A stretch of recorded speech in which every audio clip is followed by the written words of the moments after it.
Hi అండి, అందరికీ నమస్కారం. నేను మీ జయ. యాత్రా విశేషాలకు స్వాగతం అండి. మేము ఇప్పుడు ఉజ్జయిని మహాకాళేశ్వర క్షేత్ర ఆలయ ప్రాంగణంలో ఉన్నామండి. థంబ్నెయిల్లో చూసే ఉంటారు కదా, భస్మహారతి రహస్యం అని. ఉజ్జయిని మహాకాళేశ్వర స్వామికి భస్మహారతి ఎందుకు చేస్తారనే విషయాన్ని ఈ వీడియోలో మనం తెలుసుకుందామండి. మహాకాళేశ్వర స్వామి భస్మహారతి శివపురాణంతో ముడిపడి ఉన్నదండి. వీడియో ఎక్కడ స్కిప్ చేయకుండా చూడండి, క్లియర్గా అర్థమవుతుంది. దేశమంతటా కూడా పరమశివుని యొక్క ఎన్నో ప్రసిద్ధమైనటువంటి శివలింగాలు, శివాలయాలు ఉన్నప్పటికీ కూడా 12 జ్యోతిర్లింగాలకు ఉన్న ప్రత్యేకత ఎంత గొప్పదో మనందరికీ తెలిసిందే కదండి. పురాణాల ప్రకారము సాక్షాత్తు ఆ పరమశివుడు జ్యోతి రూపంలో ప్రకటితమైన లింగాలను జ్యోతిర్లింగాలుగా పేర్కొనబడ్డాయి. 12 జ్యోతిర్లింగాల్లో మూడవదైన మహాకాళేశ్వర జ్యోతిర్లింగము మధ్యప్రదేశ్ రాష్ట్రంలోని ఉజ్జయినిలో ఉన్నది. అపమృత్యు దోషాలను పోగొట్టే మహాకాలుడు అనే నామంతో ప్రసిద్ధి చెందినటువంటి మహాశివునికి ఇక్కడ చేయబడుతున్న భస్మహారతి ప్రపంచంలో ఎంతో ప్రసిద్ధి చెందింది. భస్మహారతిని భస్మాభిషేకము, మంగళహారతి అని కూడా అంటారండి.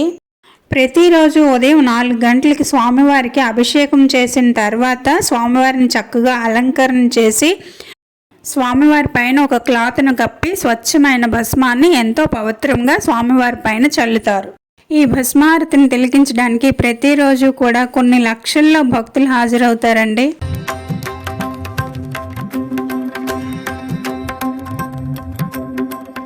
దక్ష ప్రజాపతి యాగము చేసినప్పుడు ఒక్క శివపార్వతులకు తప్ప మిగతా అందరి దేవతలకు యాగానికి రమ్మని ఆహ్వానం పంపుతాడు.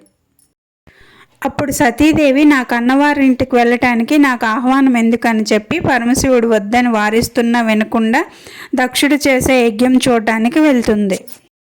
అక్కడున్న దేవతలను, మునులను, ఋషులను చూసి నా భర్త తప్ప అందరూ ఉన్నారని తన భర్తకు జరిగిన అవమానాన్ని భరించలేక సతీదేవి అక్కడున్న యజ్ఞకుండంలో దూకి తన తనువును చాలిస్తుంది.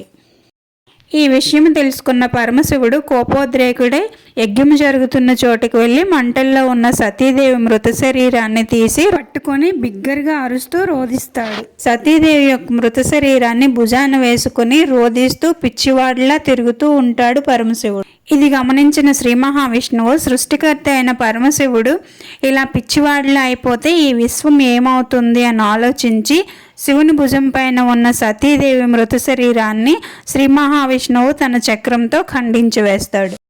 అప్పుడు సతీదేవి యొక్క శరీర భాగాలు ఒక్కొక్కటి ఒక్కొక్క ప్రదేశంలో పడి అవి శక్తిపీఠాలుగా మారిపోతాయి.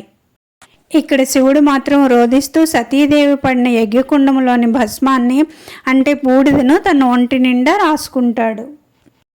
దీనికి ప్రతీకగానే ఉజ్జయినిలోని మహాకాళేశ్వరుడికి భస్మంతో అభిషేకం చేస్తారండి. అయితే ప్రతిరోజు రాత్రి 2 గంటలకు తాజా శవబూడిదను శ్మశానం నుంచి తీసుకుని వచ్చి స్వామివారికి అభిషేకం చేసేవారు. ఒకరోజు శవభస్మం దొరకకపోయేసరికి అక్కడ పూజారి తన కుమారుడిని చంపి దహనం చేసి ఆ భస్మాన్ని తీసుకొచ్చి స్వామివారికి అభిషేకం చేశాడట. అప్పటి నుంచి దొరికినప్పుడు మాత్రమే శవభస్మంతో అభిషేకం చేస్తూ, దొరికినప్పుడు కపిల గోవు పేడతో చేసిన పిడకలు, రావి కర్రలు, మద్ది కర్రలు, రేగు కర్రలు, జమ్మి కర్రలు వీటిలో నెయ్యి పోసి కాల్చి ఆ బూడిదని చక్కగా జల్లెడ పట్టి స్వామివారికి భస్మాభిషేకం చేస్తారు.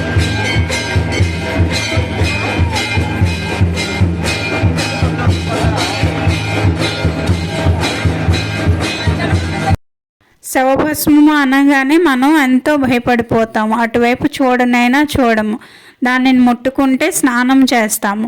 కానీ ఇక్కడ స్వామివారికి తాకిన భస్మము ఎంతో పవిత్రమైపోతుంది. దానిని మనకు ప్రసాదంగా కూడా పంచిపెడతారు. ఇదండి ఉజ్జయిని మహాకాళేశ్వర స్వామి భస్మహారతి రహస్యము. నాకు తెలిసినంత వరకు చెప్పానండి. మీకు ఏమైనా తెలిస్తే కామెంట్ బాక్స్లో కామెంట్ చేయండి. ఇవాళకి ఇంతేనండి. ఇంకో మంచి వీడియోతో మళ్ళీ కలుద్దాం. అంతవరకు సెలవండి. బాయ్.